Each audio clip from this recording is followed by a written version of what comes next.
अरे बच्चों, आज हम आपके सामने 11th क्लास लेकर और 11th क्लास में जो मेरा टॉपिक था वो था यूज ऑफ डायमेंशन। वहाँ प्यूब में दो करा चुका था।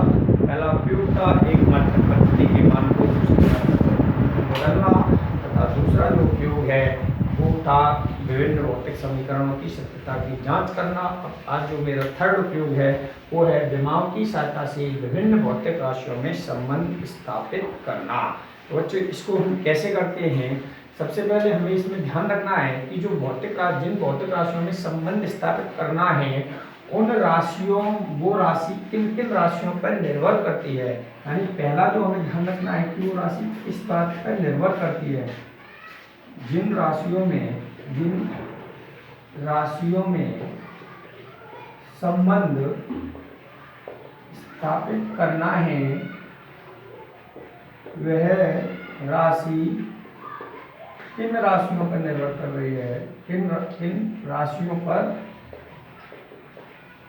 निर्भर करती है, ये हमें ध्यान रखना है। दूसरी बात, उसकी फिर दोनों की विमा लिख के उसको हल करना है। विमा लिख लिया, अब विमा लिखना है, विमा लिखकर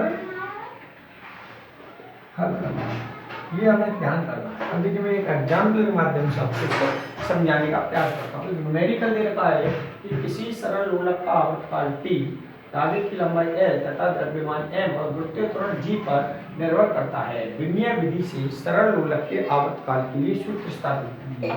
सरल लोलक का आवर्तकाल क्या है? T। किस पर निर्भर कर रहा है? धागे की लंबाई L। प्रपोजनल लगाते हैं निर्भर के लिए। द्रव्यमान M, T प्रपोजनल M और वृत्तीय त्वरण G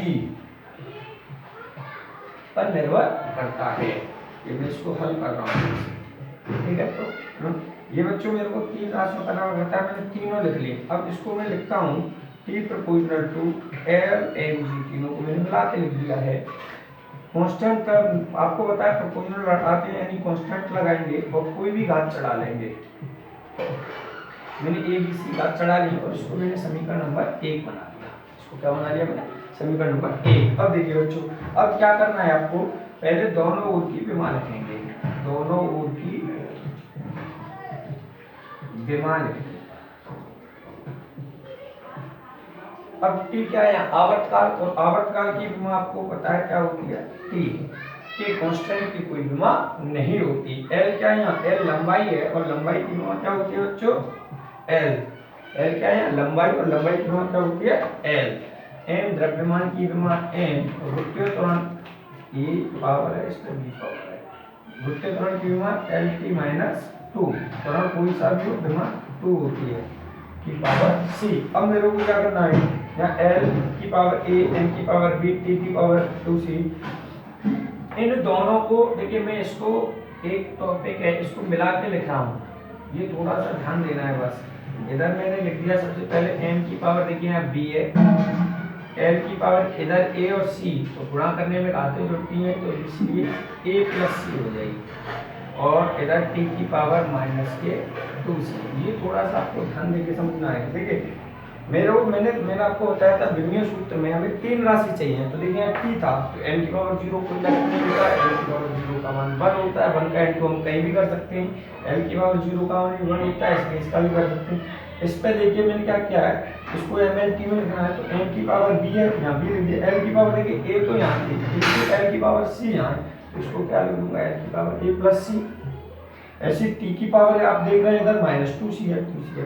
अब क्या करते हैं, दोनों ओर घातों की तुलना करेंगे। जब आधार बराबर हो तो घात भी बराबर हो जाती हैं। जैसे इधर की पावर क्या है? m, इधर m है, तो क्या होगा? इसको अगर मैं इधर देखता हूं तो m की पावर ये आ जाएगा 0, m की पावर इधर 0 है, m की पावर इधर v है, आप देख रहे हैं, तो v बराबर क्या आ जाएगा? 0। ओके, इधर L की पावर a प्लस c है और इधर L की पावर क्या है? 0, तो a प्लस c बराबर 0। एक समीकरण नंबर 2 बन गया ये। इधर t की पावर है 1 और इधर t की पावर क्या है? माइनस के 2c, तो 1 बराबर माइनस के 2c, तो c बराबर माइनस के 1/2। c बराबर 1/2 तो समीकरण 2 से a बराबर माइनस के c, तो a बराबर प्लस के 1/2। ए बी सी के मान, a बी सी के मान समीकरण 1 में रखने पर, अब एक समीकरण कौन सा था मेरा, ये वाला। अब मैं यहाँ अगर मान रखूँ समीकरण 1 में, तो t बराबर है k, l का मान है 1/2, l की पावर 1/2, m की पावर b की पावर 0, m की पावर 0, g की पावर c का मान है -1/2। तो t बराबर k, l की पावर 1/2, m 0 वाली 1, अभी मैंने बताया था अगर किसी की पावर 0 है तो 1 होता है मान। g को मैं अगर नीचे लाऊंगा तो g की पावर 1/2 लिख सकता हूँ, g किसी पावर को ऊपर नीचे ले आने पर चेंज हो जाता है ऐसे। t आप इसको ये भी तो लिख सकते हैं l अपन, जब दोनों की पावर समान है तो 1, और t बराबर k, क्योंकि 1/2 जो पावर होती है वो 1/2 की होती है, तो l/g। आप यहाँ तक भी छोड़ सकते हैं, ये भी करेक्ट है। और यदि, क्योंकि मुझको पता है यदि k बराबर क्या होता है 2 होता है, तो इसलिए 2 l/g। ये k का मान कांस्टेंट का मान है, इस पर घबराने की आवश्यकता नहीं है। k की वैल्यू अगर मुझको गिवन है तो रख दूंगा, नहीं गिवन है, नहीं पता है तो कोई बात नहीं है।